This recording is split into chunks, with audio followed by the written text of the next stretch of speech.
ہم مسئلہ بیان کرتے ہیں میرے بھائیوں، والد مر گیا، اس کے بچے رہ گئے، 3 بیٹے ہیں 2 بیٹیاں ہیں۔ آج کل رواج کیا ہے، تو بیٹے جو ہے وہ والد کی ترکہ کو تقسیم کرتا ہے، میراث کو تقسیم کرتا ہے، آپس میں بہنوں کو نہیں دیتا، یا والد اپنے زندگی میں اپنے حصوں کو تقسیم کرتا ہے، بیٹوں کو دیتا ہے، بیٹیوں کو نہیں دیتا ہے۔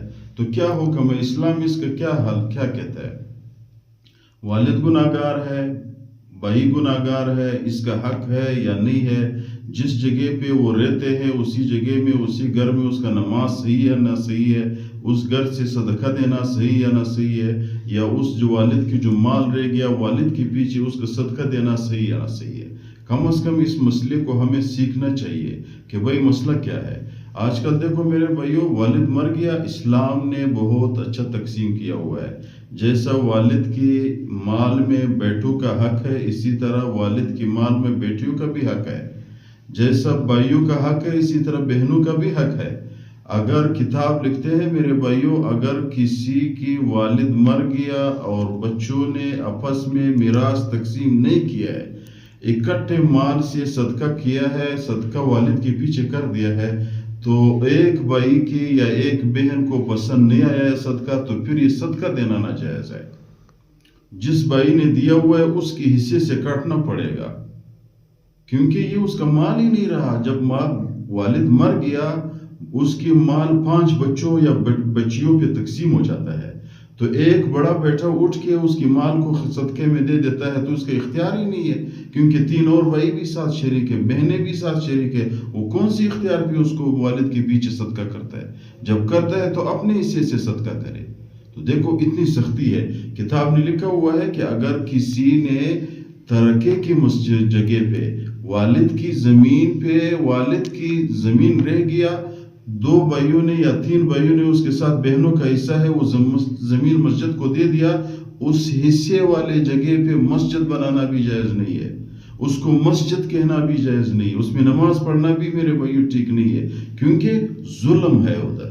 پیغمبر علیہ السلام فرماتے ہیں من اخذ شبرا من الارض ظلما، کسی نے ایک شبر ایک ہاتھ زمین کا ظلم بھی لے لیا تو قیامت کے دن 7 زمین تک اس کے گلے میں تھوک ہوں گے۔ یہ اتنا ظلم ہے۔ آج کل میرے بھائی ہم کیا کہتے ہیں، ہم والد خدا نہ خواستہ مر گیا تو بیٹھے اٹھ جاتے ہیں، اس کی ترکے کو تقسیم کرتے ہیں، اور ایک مروجت پہ ایک رواج دوسرا بھی بنا ہوا ہے۔ یہ بھی مسئلہ سنو، رواج یہ آیا ہوا ہے کہ بہنوں کو بھی لے آتا ہے، پھر بہنیں کہتے ہیں کہ بھائی ہم آپ کو اپنا حصہ بخش دیتے ہیں، آپ نے ہمارے خیال کرنا ہے، سال میں یا ہم نے آنا ہے آپ کے ساتھ، ادھر ہمارے بچوں نے بھی آنا ہے، ہم نے بھی آنا ہے، ادھر کھاتے ہیں پیتے ہیں، 10-15 دن مہمان رہ کر پھر واپس چلے جاتے ہیں، تو ہم اس لیے بخش دیتے ہیں۔ تو اس میں شرط آیا، اس شرط پہ وہ بخشتے ہیں، اگر آپ نے ہمیں لے آیا ہمارے مہمانداری کی، اگر آپ ہمارے مہمانداری نہیں کرتے ہو تو پھر ہم نہیں بخشتے ہیں۔ تو اس شرط پہ میرے بھائیو پھر بھی یہ ترکہ اس کے لیے جائز نہیں ہے۔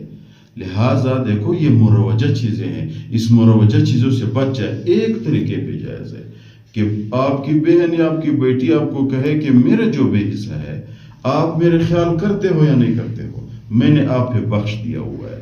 جب بخش دیا ہوگی کھل کے کہے، اس طرح نہ کہے بہنیں بھی کہ دل میں کوئی اور بات ہوتی ہے، زبان پہ کوئی اور بات ہوتی ہے، لوگوں سے شرم آتا ہے اس کو، کیونکہ لوگ پھر کہتے ہیں یار اس کی بہن نے حق نہیں بخشا، اس کی بہن نے اپنے حق لے لیا، پھر بھائی بھی اس کو کہتے ہیں یہ کدھر سے آپ میرے بہن ہو، آپ نے تو میرے سے پیسے لیے، آپ نے میرے سے زمین لے لیا، اپنے شوہر کو دے دیا، بھائی کو چھوڑ دیا، شوہر کو لیا۔ یار بھائی کدھر ہے؟